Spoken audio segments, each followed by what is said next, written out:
ক্রমাগত দেওয়ালে পিঠ থেকে গেছে তৃণমূলের দুর্নীতির নাগপাশে, তৃণমূলের হুমকির জাঁতাকলে পশ্চিমবঙ্গের মানুষের। শিবপুরে বিজেপির প্রার্থী হয়েছ, ওখানকারই ভূমিপুত্র তুমি, কতটা আশাবাদী? ডেফিনেটলি নিজের মাটির একটা বাড়তি সুবিধে থাকে এবং সেটা অবশ্যই যখন আবেগ দিয়ে মোড়া থাকে, ভালোবাসা দিয়ে মোড়া থাকে। আর যে মাটিটা চেনা, যে অলিগলিগুলো চেনা, যে মাটির সমস্যাগুলো চেনা, সেখানে মানুষজনের সঙ্গে কথা বলে তাদের জন্য বা তাদের হয়ে লড়াই করাটা আরেকটু বেশি মজবুত হয়ে যায়। আমরা সবাই জানি যে হাওড়া কর্পোরেশন কিভাবে বন্ধ হয়ে থেকে খতম করে দিয়েছে পরিচ্ছন্নতাকে পুরো হাওড়ায়, যার দুর্ভোগে অন্যান্য কেন্দ্রগুলোর মতো শিবপুরও আহত হয়ে রয়েছে।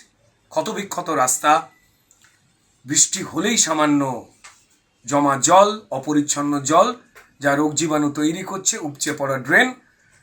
যারা তৃণমূলের জনপ্রতিনিধি রয়েছেন, কাউন্সিলর বা এমএলএ, তাদের মন কিন্তু রয়েছে কি করে পুকুর ভরাট করবে, কি করে জমি বিক্রি করবে, কি করে তোলাবাজি করবে, কি করে ধরা পড়ে গেলে পুলিশকে ভয় দেখিয়ে পুলিশের সঙ্গেই আরও বেশি করে পাপ করবে। এ হাওড়াবাসী সবার জানা, বিশেষ করে আমার শিবপুরের যারা মানুষজন রয়েছে।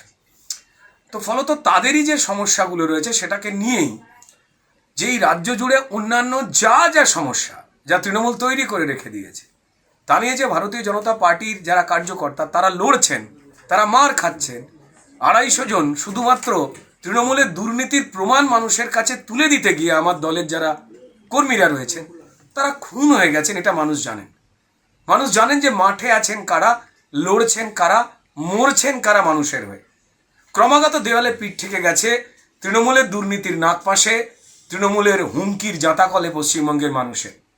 তারা ভারতবর্ষের 28টা রাজ্যের মধ্যে 20টা রাজ্যের দিকে তাকিয়ে তারা দেখে নিয়েছেন যে হিন্দু মুসলমান সবাই মিলে এই 20টার মতো রাজ্যে ভারতীয় জনতা পার্টির সরকারকে তারা নিয়ে এসেছেন এবং আমার রাজ্য থেকে মানুষ পরিযায়ী হয়ে, শিক্ষিত ছেলেমেয়েরা তারা পরিযায়ী মেধা শ্রমিক হয়ে চলে যাচ্ছে অন্য রাজ্যে।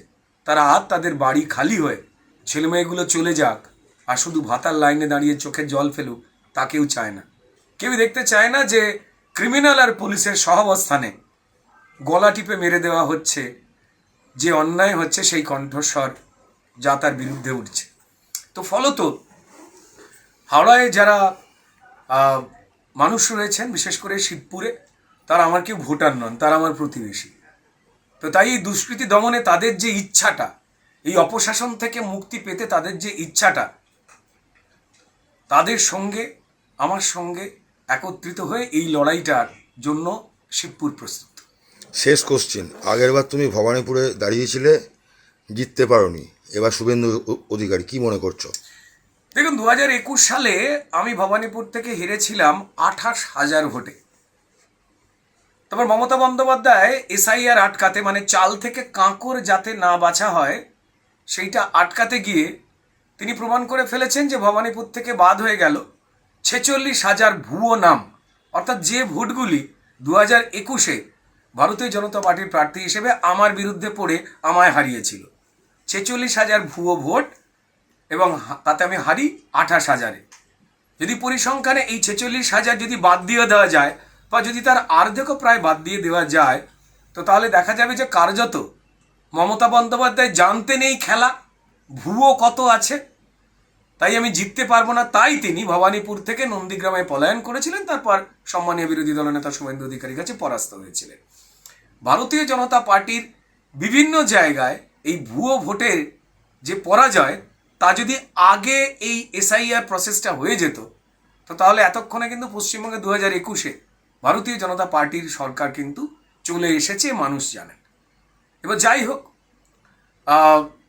যা হয় হয়তো ভালোর জন্যই হয়। তা 2026-এই নির্বাচনের প্রাক্কালে ঘটল এবং মানুষ স্বস্তি নিঃশ্বাস ফেলছে এবং লাফাচ্ছে কারা? তৃণমূল। কারণ ভুয়ো ভোট তারা রেখে দিতে চায় যে কোনো মুহূর্তে। এমনকি তারা এই ঝাড়াই বাছাই এর কাজে এই 65 লাখ নাম বাদ যাওয়ার পরে সবাই জানেন যে 60 লক্ষ নাম ঝাড়াই বাছাই চলছে, যার দায়িত্বে সম্মানীয় বিচারপতিরা তাদের দিকেও সন্দেহের আঙুল তুলছেন। চোরেরা কোনো কিছুতেই খুশি হয় না, আমরা জানি। তো যাই হোক না কেন, তারা বেসিক্যালি এখন একটু দ্বিধাগ্রস্ত এবং দিশাহীন হয়ে পড়েছেন। কি দাবি নিয়ে মানুষের কাছে যাবেন? আমরা কোন এমন কাজটা করেছি যে আমাদের ভোটটা দিতে হবে? তো যাই হোক না কেন, তৃণমূলের ভাবনা চিন্তা করুক। ভারতীয় জনতা পার্টির লড়াই মানুষকে সঙ্গে নিয়ে, মানুষের পক্ষে, চোর এবং দুষ্কৃতীদের বিরুদ্ধে, তৃণমূলের বিরুদ্ধে সেই লড়াই হবে এবং হাওড়া শিবপুর অবশ্যই বিজেপির কাছে তুলে দেবে জয়ের আসন হিসেবে হাওড়া শিবপুরের মানুষ, এই বিশ্বাস রয়েছে। বাংলার আওয়াজ, বাঙালির আবেগ, জি 24 ঘন্টা।